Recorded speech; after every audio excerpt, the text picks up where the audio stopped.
Imanaya mashikuna, ¿cómo están? Bienvenidos a Lishamushka Kapaichi. ¿Y están listos para aprender nuevas expresiones en quichua? Aquí les presento Shinapacha. Esta expresión lo utilizamos cuando coincidimos con la opinión de la otra persona. Equivalente a castellano sería Shinapacha. Así mismo, eso mismo.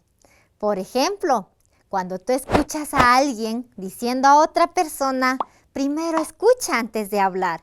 Y tú dices, Shinapacha, eso mismo.